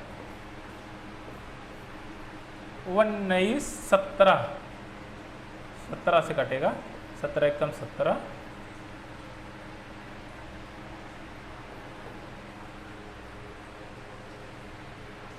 113 17 एकम 17 17 एकम 17 17 3 51। हाँ करेक्ट, सही।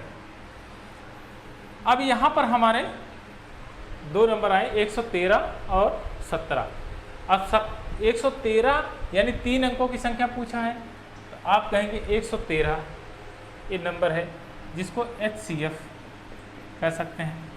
इसका HCF आया, अगर इससे इन संख्याओं में भाग दिया जाएगा प्रत्येक स्थिति में समान शेष बचेगा। लेकिन अगर इनमें हम भाग देते हैं तो रिमाइंडर क्या बचेगा, अब रिमाइंडर देखना है। तो 2388 अब इसके रिमाइंडर को चेक करने के लिए हम इतना बड़ा भाग नहीं देंगे। अब सबसे बढ़िया कॉन्सेप्ट है इसमें DS कॉन्सेप्ट लगाएंगे। तो DS कॉन्सेप्ट जैसे लगाते हैं 8 8 16 और 16 3 19 19 2 21। 21 को हम क्या लिख सकते हैं 3, इसको क्या लिख सकते हैं 3 2 5 5। अब डिनोमिनेटर को 0 बनाना है 1 बनाना है तो 2 से गुणा करना पड़ेगा, ऊपर भी 2 से गुणा करना पड़ेगा, 6/1 हो जाएगा। जिसका DS 6 है वही इसका आंसर है, तो 5 1 6 यही ऑप्शन नंबर ये इसका करेक्ट आंसर है। तो इतना कैलकुलेशन करने से हम बच गए, बस यही कि डिजिटल सम कॉन्सेप्ट हमने लगाया और क्वेश्चन को सॉल्व कर दिया।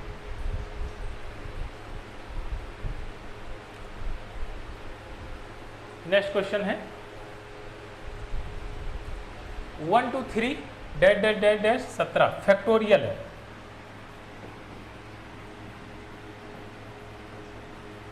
फैक्टोरियल का मतलब होता है जैसे 1:2:3:4:5 इस तरह लिखा गया है, तो इतने टर्म में ना लिख के हम इसको लिख सकते हैं 5 फैक्टोरियल।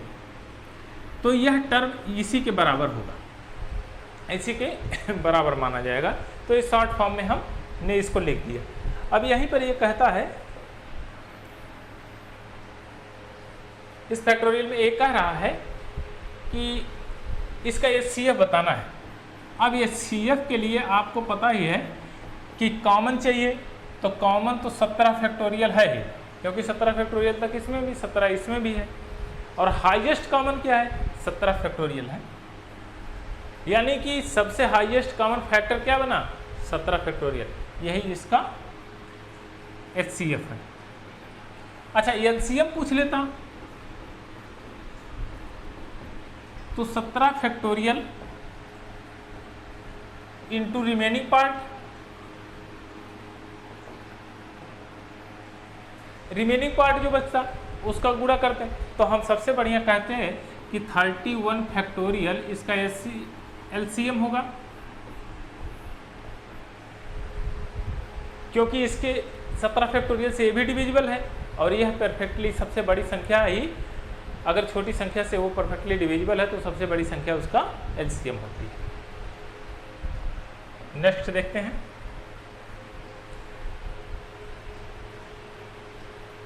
अच्छा पावर सीक्वेंस है, एक बार इसको समझ लेते हैं पावर सीक्वेंस है क्या, फिर उसके बाद करते हैं। तो पावर सीक्वेंस को समझने से पहले सबसे बढ़िया कॉन्सेप्ट है, इसको थोड़ी देर के लिए समझते हैं कि यदि हमने लिखा a की पावर 2 माइनस b की पावर 2। तो इसको क्या लिख सकते हैं, a plus B a minus B, और a की पावर 3 माइनस b की पावर 3, इसको क्या लिख सकते हैं, तो आप इसको लिख सकते हैं a minus B A square plus B square plus A B, यही तो होगा।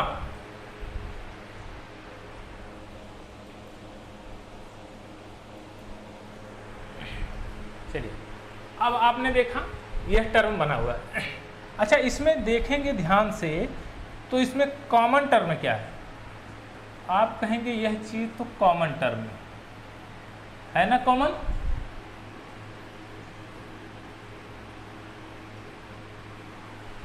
अच्छा, यह टर्म कॉमन है, यानी कि यह टर्म से, इस टर्म से यह संख्याएं परफेक्टली डिविजिबल हैं, यानी कि यह इसका HCF हो सकती है।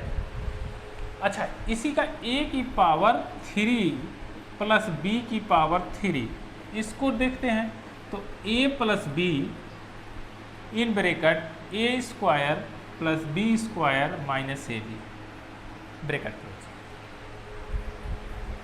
अब क्या यह a माइनस बी से परफेक्टली डिविजिबल, तो आप कहेंगे नहीं, यह परफेक्टली डिविजिबल नहीं है, यह a प्लस बी से है।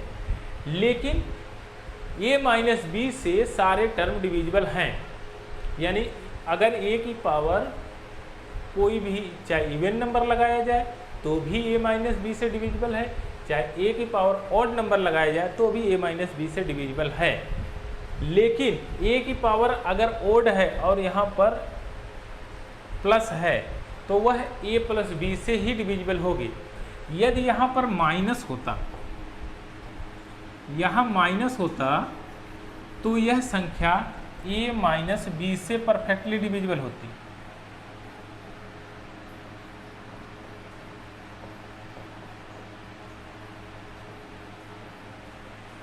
a माइनस बी से परफेक्टली डिविजिबल होती अगर यहाँ पर माइनस होता तो हम जान गए कि अगर a की पावर इवन हो या ऑड हो फिर भी वह a माइनस बी से परफेक्टली डिविजिबल होगी ही होगी।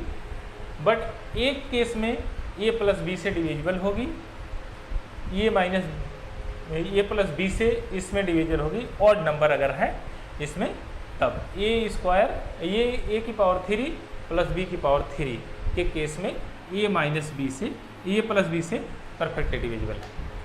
अब इसी पर बेस्ड हम क्वेश्चन सॉल्व करेंगे, उसको देखते हैं। चलिए, ये लिखा गया है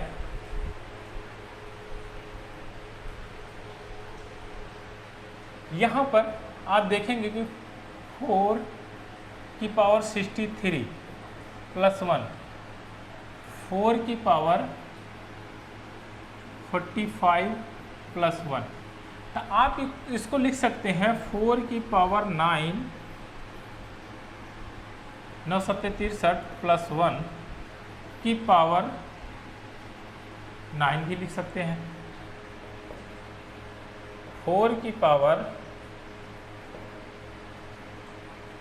9 की पावर 5 प्लस 1, इसको 9 भी लिख सकते हैं किसी भी टर्म में, चाहे 5 लिखिए या 9 लिखिए। अगर a के पावर को आप कुछ भी लिखते हैं तो उसके मान में विशेष परिवर्तन नहीं होता है, तो इस टर्म को इस प्रकार से हम लिख सकते हैं। अब यहाँ पर देखेंगे कॉमन क्या है, तो आप यहाँ पर देखेंगे तो कहेंगे कि कॉमन तो यही है 4 की पावर 9, तो 4 की पावर 9 इसमें भी कॉमन है। अच्छा, किससे डिविजिबल होगी, तो आपने जस्ट पढ़ा है यदि अगर ऑड नंबर है और प्लस है तो उस 4 की पावर 9 प्लस 1 से परफेक्टली डिविजिबल होगी, यही इसका HCF होगा, यही इसका कॉमन फैक्टर होगा। तो इसका आंसर होगा 4 की पावर 9 प्लस 1। नेक्स्ट क्वेश्चन देखते हैं, इसी पर बेस्ड है। ये लिखा है 2 की पावर 25, 2 की पावर 25 माइनस 1, 2 की पावर 65 माइनस 1 तो यहाँ 2 की पावर 5 लिख सकते हैं, की पावर 5 माइनस 1, 2 की पावर 5 13 माइनस 1। यह परफेक्टली डिविजिबल है। कॉमन नंबर क्या है आपका 2 की पावर 5 माइनस 1 से परफेक्टली डिविजिबल है, यानी HCF। इसका फैक्टर है, कॉमन फैक्टर क्या है 2 की पावर 5 माइनस 1, इसका फैक्टर है, यानी कि यह संख्या 2 की पावर 5 माइनस 1 से परफेक्टली डिविजिबल है। तो इसका आंसर हो जाएगा 2 की पावर 5 माइनस 1। नेक्स्ट एक क्वेश्चन और देखते हैं। अब यहाँ कहा गया है 3 की पावर 3 की पावर 3 3 3 प्लस 1, 3 की पावर 3 की पावर 3 3 4 प्लस 1। अब यहाँ देख रहे हैं आप कि यह जो पावर है इसमें क्या कॉमन है, तो आप कहेंगे कि पहले 3 की पावर, यानी कि इसको हम A मान लें और इसको B मान लें, तो कहेंगे HCF A and B plus 1, इससे परफेक्टली डिविजिबल है। तो आप कहेंगे कॉमन क्या है, तो आप कहेंगे 3 की पावर 3 की पावर 3 3 3 प्लस 1।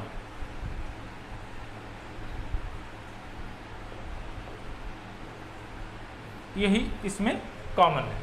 तो इसका फैक्टर क्या है 3 की पावर 3 की पावर 3 3, यानी इसमें भी 3 की पावर 3 3 3 है, इसमें भी है। तो कॉमन क्या है 3 की पावर 3 की पावर 3 3 3 प्लस 1, यही इसका आंसर। अब HCF यहाँ हमारा ख़त्म होता है। अब नेक्स्ट क्वेश्चन, नेक्स्ट जो चैप्टर होगा हमारा वो एडवांस मैथ का होगा, तो उसमें हम अलग अलग कॉन्सेप्ट को सीखेंगे। Thank you very much.